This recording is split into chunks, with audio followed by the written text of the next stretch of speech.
à tous et bienvenue dans l'émission Contact. L'émission où on analyse des situations vécues sur la route avec des automobilistes et des experts du code de la route. Ici, à l'approche d'un rond-point, savez-vous qu'un automobiliste sur 8 ne connaît pas les règles de priorité à respecter? Est-ce que c'est votre cas? C'est ce qu'on va voir tout de suite.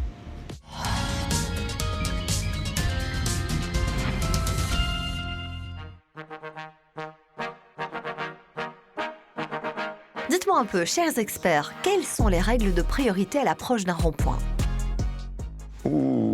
On a un véhicule qui rentre sur un rond-point et qui se fait légèrement couper la route par un véhicule qui rentre juste après lui à l'accès suivant. Le fait que les deux entrées sont très proches et presque parallèles, on a deux voitures qui rentrent en même temps. Il est peut-être dans un angle mort, ce qui fait qu'il ne voit peut-être pas la voiture. Là, la personne n'a pas regardé, c'est pas possible. Elle a quand même voulu freiner. Voiture d'arrêt, puis hop, on redémarre. Pour moi, il laisse passer la première voiture blanche en se disant maintenant c'est bon. Ici, ce qu'il y a, c'est qu'il y a deux entrées qui sont vraiment proches l'une de l'autre. Elle s'est dit, il n'y a plus personne dans le rond-point et elle a été prise par surprise. Le conducteur a heureusement fait en sorte d'avoir une vitesse qui lui permette de s'arrêter. Alors, les règles de priorité à l'approche d'un rond-point, c'est les véhicules dans le rond-point ont la priorité. Le premier engagé. Ah, c'est premier engagé? Le premier engagé a priorité.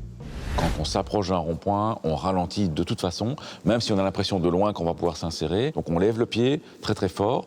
On essaie d'avoir une vitesse qui va permettre de s'insérer entre deux véhicules sans les gêner. C'est bon pour toi, c'est bon pour moi. Un bon point. Pas si facile donc de s'en sortir dans un rond-point. Et les choses commencent à se compliquer évidemment lorsqu'il y a plusieurs bandes.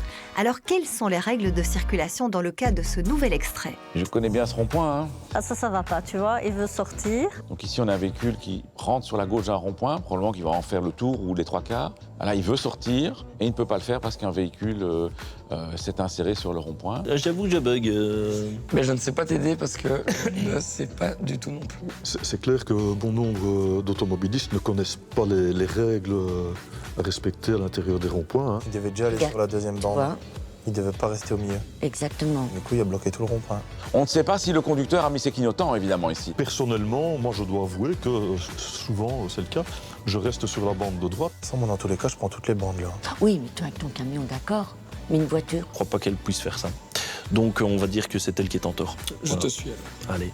Normalement, il est obligé de refaire tout le rond-point et de se mettre sur la bande de droite pour pouvoir sortir du rond-point. Ça, c'est une erreur que beaucoup de gens font. Alors, les véhicules qui sont sur le rond-point, c'est comme s'ils étaient sur une route prioritaire par rapport aux voiries latérales. Donc un véhicule qui va rentrer sur un rond-point n'a la priorité sur personne qui y circule déjà. Alors il faut savoir qu'en Belgique, on peut choisir la bande de son choix pour entrer ou circuler dans un rond-point.